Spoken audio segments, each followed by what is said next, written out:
बिस्मिल्लाहिर्रहमानिर्रहीम। अस्सलाम वालेकुम नाज़रीन, आप यूट्यूब चैनल देख रहे हैं। मैं इमरान खान हूँ। सबसे पहले साबिक़ वज़ीर-ए-आज़म इमरान खान साहब का स्टेटमेंट है जो उन्होंने जेल से जारी किया, ये बड़ा अहम स्टेटमेंट है क्योंकि इमरान खान साहब को अब सज़ा सुना दी गई और अल-कादर यूनिवर्सिटी के केस में भी उन्हें 14 साल सज़ा सुनाई गई है। तो इमरान खान साहब का एक भारी रद्द-ए-अमल आया है क्योंकि इससे पहले कुछ ऐसे दावे किए जा रहे थे, बल्कि ऐसी खबरें मार्केट में थी कि इमरान खान साहब को ये सज़ा सुनाने से पहले एस्टेब्लिशमेंट ने बड़ी कोशिश की कि किसी तरह इमरान खान साहब को राज़ी किया जाए।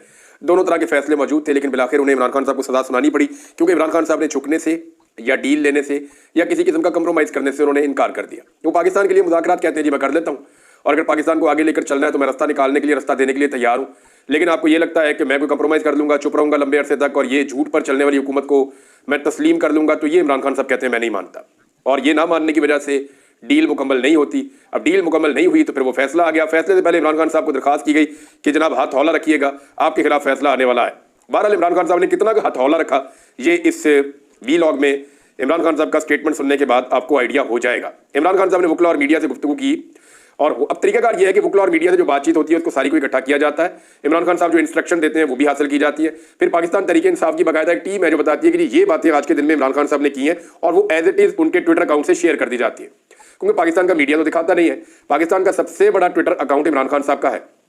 पाकिस्तान तहरीक इंसाफ का एक बहुत बड़ा सोर्स ऑफ इंफॉर्मेशन, यानी इंफॉर्मेशन को फैलाने का जो सोर्स है और कम्युनिकेशन का जो एक सबसे बड़ा जरिया उनके पास है, वो इमरान खान साहब का ट्विटर अकाउंट उसमें से एक है। इमरान खान साहब ने कहा कि घरेलू खवातीन को सियासत में घसीट कर उनका वकार मजरू करना हमारी माशरती, इखलाकी और मजहबी रवायात के मुनाफी है। बुशरा बेगम का सियासत से कोई ताल्लुक नहीं है। महज मुझे दबाव में लाने के लिए उन्हें निशाना बनाना काबिल मुजम्मत है। बुशरा बेगम ने सिर्फ मेरी अहलिया होने की बदौलत सऊबतें बर्दाश्त की। खवातीन को सियासत में घसीट कर निशाना बनाना इखलाकी गिरावट की इंतहा है। मैं एक मरतबा फिर से वादे कर दूं कि मुझ समेत तहरीक इंसाफ के तमाम कारकुनान जेलें काटने को याह्या खान पार्ट 2 की आमरीयत तस्लीम करने पर तरजीह देंगे। इस वक्त जो पाकिस्तान में हालात हैं, पाकिस्तान मौजूदा एस्टेब्लिशमेंट के जुल्म और जबर को याह्या खान पार्ट 2 से तशबीह देते हैं इमरान खान साहब। मैं हकीकी आज़ादी की जद्दोजहद पर कोई समझौता नहीं करूंगा, चाहे ये मुझ पर कितना ही दबाव बढ़ाएं। हमीदुर रहमान कमीशन की रिपोर्ट में वाज़ेह दर्ज है कि याह्या खान ने अपनी कुर्सी बचाने के लिए मुल्क को 2 टुकड़े कर दिया। आज भी याह्या खान 2 यही खेल खेल रहा है। जमहूरियत के नाम पर पसे पर्दा आमरीयत में पाकिस्तान में इंसानी हुकूक पामाल है। मिलिट्री हिरासत में कैद अफराद पर बदतरीन ज़हनी और जिस्मानी तशद्दुद किया गया और अब भी ज़ेर हिरासत अफराद से किसी को मिलने की इजाज़त नहीं है, जो कि इंसानी हुकूक और आइन के सख्त मुनाफी है। हमारे कारकुनान और सपोर्टरान के घरों पर सिर्फ पंजाब में 1 लाख से जायद की तादाद में छापे मारे गए हैं। 1 लाख, यानी तौबा है। वैसे जो तबाही फेरी है एस्टेब्लिशमेंट ने और पुलिस के जरिए से, दीगर एजेंसियों के जरिए से, दीगर महकमों के जरिए से जो तबाही फेरी है पाकिस्तान की एस्टेब्लिशमेंट ने, इसकी तारीख में कोई मिसाल नहीं मिलती। इमरान खान साहब कहते हैं कि 1 लाख से जायद की तादाद में छापे मारे गए, हजारों बेगुनाह कारकुनान को गिरफ्तार किया गया है, औरतों और बच्चों को भी नहीं बख्शा गया। इसके बावजूद तहरीक इंसाफ अपनी जगह पर कायम है। उसूलों और नजरियात पर समझौता वो करते हैं जो खौफ के साए तले रहते हैं। मुझे अल्लाह की ज़ात के सिवा किसी चीज़ का खौफ नहीं है। ईमान की ताकत इंसान को झुकने नहीं देती। झुकते सिर्फ वो लोग हैं जिनमें ईमान की कमी हो। दुनिया के अजीम तरीन लीडर हज़रत मोहम्मद सल्लल्लाहु अलैहि वसल्लम ने अपनी हयात मुबारका से हमें अमलन ये सबक दिया है कि जिस कदर ही मसाइब और मुश्किलात क्यों ना आ जाए, हक और अपने मकसद की तरवीज के लिए डट जाना चाहिए और गैर अल्लाह के सामने सर नहीं झुकाना चाहिए। तहरीक इंसाफ की जद्दोजहद का मकसद जमहूरियत की सरबुलंदी, आइन और कानून की हुक्मरानी, आज़ाद अदलिया और मीडिया और बुनियादी शहरी हुकूक का तहफ़्फ़ुज़ है और हम इसमें कामयाब होंगे क्योंकि यही हक है। मैं आखिरी सांस तक इसके लिए जद्दोजहद करूंगा। मेरी कौम ने भी पीछे नहीं हटना। अल-कादर ट्रस्ट ना तो बिलावल हाउस है और ना ही एवन फील्ड हाउस है। ये तलबा को सीरत नबी सल्लल्लाहु अलैहि वसल्लम से रोशनास करवाने की एक दरसगाह है। साफ नजर आता है कि मलिक रियाज को यहाँ पर धमकाया गया, जिसके पेश नज़र उनके बेटे ने लंदन में 9 अरब की प्रॉपर्टी 18 अरब में खरीदी। प्रोसिक्यूशन आज तक ये साबित नहीं कर सकी कि यह मनी लॉन्ड्रिंग है, जबकि मेरे और मेरी अहलिया पर फर्द जुर्म आयद की गई, जिन्होंने 1 रुपए का माली फायदा नहीं लिया। अगर मुझ पर पब्लिक ऑफिस होल्डर होने की बिना पर इल्जाम लगाया गया तो बुशरा बीबी जो एक घरेलू खातून है, उन्हें किसकी ईमा पर मुजरिम करार दिया गया। इस फैसले का एक और मज़ायका खेज पहलू यह है कि अल-कादर यूनिवर्सिटी को हुकूमती तहवील में ले लिया गया। क्या फरमाइशी अहमकों के इस टोले को यह भी नहीं पता कि यह हुकूमती प्रॉपर्टी नहीं है? ट्रस्ट की एक प्रॉपर्टी को हुकूमत किस कानून के तहत अपनी तहवील में ले सकती है? नाम निहाद बंद लिफाफे को हुकूमत और तहकीकाती इदारे खोल सकते हैं। इसे खोलें, इसमें क्या लिखा है अवाम को बताएं ताकि दूध का दूध और पानी का पानी हो सके। लेकिन जब मुकदमे का मकसद महज प्रोपेगेंडा करके सुबह शाम झूठ बोलना हो तो कोई चीज़ पब्लिक नहीं हो सकती। 8 फरवरी को पूरे मुल्क में यौम स्याह मनाएंगे। इस दिन पाकिस्तानी अवाम के मैंडेट के साथ बुरी तरह खिलवाड़ किया गया। अवाम के मैंडेट पर डाका मारकर फॉर्म 47 की जाली हुकूमत मुसल्लत कर दी गई। इस हवाले से अली अमीन गंडापुर को हदायत करता हूं कि 8 फरवरी को पूरे खैबर पख्तूनख्वा से काफिले पेशावर में जमा होकर एहतजाज करें। अपनी वकला बरादरी बशमूल इंसाफ लॉयर फोरम और दीगर विंग्स को भी इस दिन भरपूर एहतजाज की हदायत देता हूं। तमाम सूबों के अरकान असम्बली और पार्टी अहदेदारान के साथ साथ हर मकतबा फिक्र के लोग जमहूर की तौहीन के इस दिन को हम यौम स्याह के तौर पर भरपूर तरीके से मनाएंगे। जुडिशल कमीशन के क्याम का एक जायज मुतालबा हम कर रहे हैं। शफाफ जुडिशल कमीशन का क्याम हुकूमत इसलिए नहीं चाहती क्योंकि वो 9 मई और 26 नवंबर में खुद मुलव्वस है। जब तक इन वाक़ियात के मुजरिमान को सजा नहीं मिल जाती मुल्क में इस्तेहकाम आना नामुमकिन है। ये जी इमरान खान साहब का स्टेटमेंट है। इस स्टेटमेंट को आप सुने और समझे तो आपको आइडिया हो जाएगा कि इमरान खान अपने मौक़िफ़ से 1 इंच भी पीछे नहीं जा रहा। सिंपल है ना। इमरान खान ने कहा था या तो बहादुर शाह जफर बन जाओ, या इमरान खान ने कहा था कि टीपू सुल्तान बन जाओ। तो इमरान खान ने कहा था मैं तो टीपू सुल्तान का रास्ता चुनूंगा। अब इमरान खान साहब ने टीपू सुल्तान बनने का फैसला किया है और वो डट कर खड़े हैं, एक कदम भी पीछे नहीं हट रहे। इमरान खान के खिलाफ फैसला है तो रावलपिंडी की आवाम सड़कों में निकल आई है। उन्होंने एक बड़ी रैली निकाली, लोगों ने एहतजाज किया। ये लोग खुद अपनी ताकत अपने जोर पे निकले हैं। पंजाब में बहुत सारे शहरों में इमरान खान साहब ने क्लीन स्वीप किया है, वो बड़े तगड़े हैं। लाहौर में इमरान खान साहब, बहुत सारे जनूबी पंजाब के शहर हैं वहाँ बहुत तगड़े हैं। मियाँ वाली में और जो सॉल्ट रेंज है वहाँ पे इमरान खान साहब की बड़ी ताकत है। लेकिन इसके बावजूद रावलपिंडी ने एक मिसाल कायम की है। रावलपिंडी बार बार निकलता है और लाहौर भी बार बार निकलता है, लेकिन रावलपिंडी के लोगों ने इमरान खान साहब के लिए जितनी कुर्बानियां दी हैं वो बहुत कम ऐसा दिखाई देता है। बहुत सारे लोगों के सर पटे, बहुत सारे लोगों को चोटें लगी, बेशुमार लोग जख्मी हुए सिक्योरिटी फोर्सेस से लड़ाई के नतीजे में, लेकिन इसके बावजूद रावलपिंडी के लोग झुके नहीं बल्कि सारा सारा दिन वो मुकाबला करते रहे। अब ओवरसीज पाकिस्तानियों की जानिब से एक और कॉल दी गई है। लंदन में प्रोटेस्ट का अनाउंसमेंट किया गया जो 19 तारीख को यानी आज के दिन 19 जनवरी 2025 को 10 डाउनिंग स्ट्रीट के बाहर लंदन में ये एहतजाज की कॉल दी गई है ओवरसीज पाकिस्तानियों की जानिब से कि इमरान खान साहब के ऊपर जो झूठा मुकदमा बनाया गया और उनका जो फैसला सुनाया गया 14 साल सजा का, उसके खिलाफ ओवरसीज पाकिस्तानी अब एहतजाज करेंगे।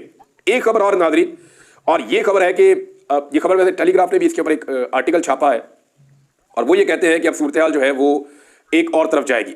टेलीग्राफ का ये कहना है, बरतानवी अखबार है, कि इमरान खान का जो सजा उन्हें दी गई है कैद के अंदर ही, इससे क्लैश पैदा हो जाएगा डोनाल्ड ट्रंप की एडमिनिस्ट्रेशन और पाकिस्तान के बीच में। वो ये कह रहे हैं जो पाकिस्तान ने किया, क्योंकि इससे पहले देखिए मैं आपको ये खबर दे चुका हूं और मैं इस खबर के साथ खड़ा हूं कि ओवरसीज पाकिस्तानियों ने जब राब्ता किया तो डोनाल्ड ट्रंप जूनियर, जो डोनाल्ड ट्रंप का बेटा है, उसने उन्हें बताया कि हमने पाकिस्तान की हुकूमत को बड़ा स्ट्रांग मैसेज दे दिया है कि जुल्म और बर्बरियत बंद की जाए और आप चंद हफ्तों में चीज़ें तब्दील होती हुई देखेंगे।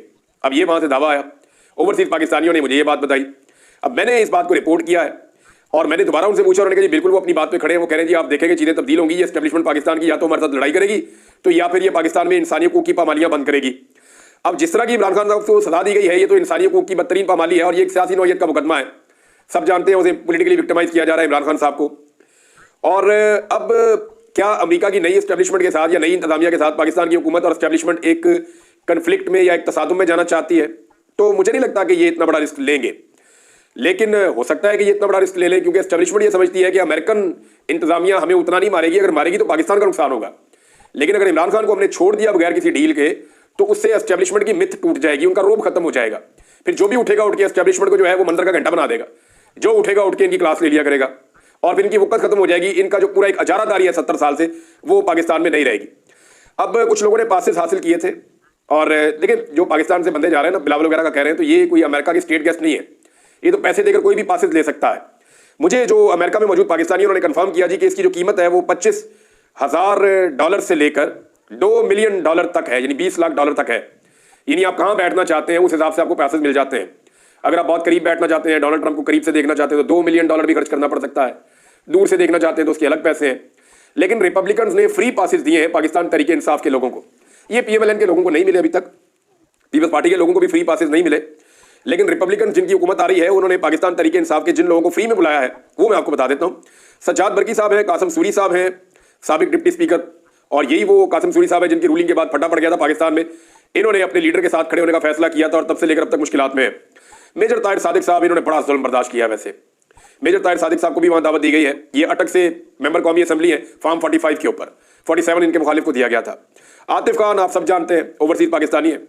और इसके अलावा जुनेद बशीर साहब हैं, डॉक्टर उस्मान मलिक साहब हैं, डॉक्टर सायरा बिलाल साहिबा हैं।